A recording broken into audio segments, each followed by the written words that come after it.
Croatia থেকে যখন আপনাদের ওয়ার্ক পারমিট আসবে তখন আপনারা যেতে হবে বিএসএফ গ্লোবাল ক্রোয়েশিয়া, ওইখানে ইন্টারভিউ দেওয়ার জন্য। মানে সৌদি আরবের রিয়াদ শহরে বিএসএফ গ্লোবালে যেতে হবে। তো কিভাবে যাবেন আপনারা?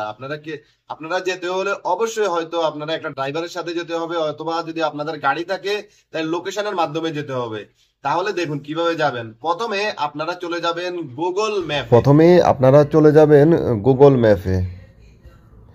গুগল ম্যাপে যাওয়ার পরে আপনারা সার্চ বাটনে ক্লিক করবেন। ক্লিক করার পরে লিখবেন Riyadh, RIYADH, Riyadh, BSF global, GLOVAL global, CR Croatia. দেখেন উপরে চলে আসছে। এখানে ক্লিক করব আমরা। এখন ক্লিক করার পর দেখেন কত কিলোমিটার সব কিছুই দেখাবে। এখন আমি যখন ডাইরেকশন দেব, ডাইরেকশনে ক্লিক করব। ডাইরেকশনে ক্লিক করার পর দেখাচ্ছে কত কিলোমিটার। দেখেন 2 ঘন্টা লাগবে, 207 কিলোমিটার। আমি দেখাই এবার আপনাদেরকে। আপনাদের থেকে দূরত্ব কতটুক সেটা আপনারা লোকেশন থেকে দেখে যাবেন। দেখেন এটা হলো বিএসএফ গ্লোবাল। দেখেন লোকেশনটা ঠিক BSF global Croatia visa application সেন্টারের পাশেই। দেখেন পাশে কিন্তু আরও অনেকগুলো আছে বিএসএফ গ্লোবাল।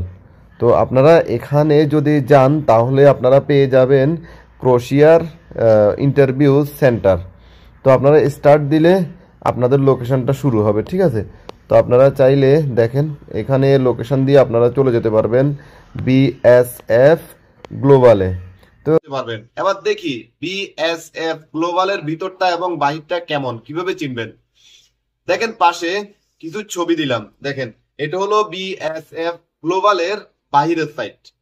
দেখেন উপরে লেখা আছে বিএসএফ গ্লোবাল, মানে এখানে আপনার বিভিন্ন দেশের যাওয়ার জন্য ইন্টারভিউ এখানে হয়। এখানে কিন্তু বেশিরভাগ মানুষই হলো হিন্দি, সৌদি। আপনার ইন্টারভিউ নিবে সৌদিরা, হিন্দিরা।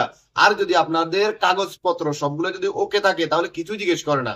আর যদি জিজ্ঞেস করে মাত্র 2-3টা প্রশ্ন জিজ্ঞেস করবে। একটা হলো আপনার কোম্পানির নাম কি, আপনি কেন যাচ্ছেন, আপনার স্যালারি কত, এই 2-3টা কোশ্চেন করবে। আর নাহলে এর থেকে বেশি কিছু বলবে না। আপনারা যারা ভয় পান যে আসলে কি জিজ্ঞেস করে না কি জিজ্ঞেস করে, অনেকেই কিন্তু ভয় পায়। আমাকে অনেকেই মেসেজ করে, ভাই ইন্টারভিউতে কি হয় না হয়।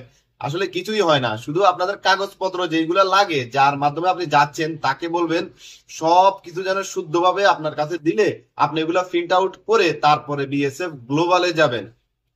যাওয়ার পরে সেখানে আপনারা ভিতরে ঢুকবেন। দেখেন এটা হলো ভিতরের সাইট। এগুলো হলো ভিতরের সাইট। এই আপনারা ভিতরে চলে যাবেন। যাওয়ার পরে এখানে কাউন্টার পাবেন। তারপরে অনেকে হিন্দি আছে, আবার সিকিউরিটি আছে, তাদেরকে আপনারা জিজ্ঞেস করবেন ক্রোয়েশিয়ার ইন্টারভিউ কোন পাশে হয়। আপনারা টোকেন নিবেন। তারপর ওইখানে কিন্তু কিছু খরচ আছে, ভিতরে কিছু খরচ আছে। তো ওই খরচগুলো আপনাকে বহন করতে হবে, সাথে আপনারা কিছু রিয়াল নিয়ে যাবেন। আর যদি কোনো পরামর্শ জানতে চান অবশ্যই কমেন্ট করবেন, লাইক করে দিবেন, নতুন হলে একটা সাবস্ক্রাইব করে দিবেন। আল্লাহ হাফেজ, আসসালামু আলাইকুম।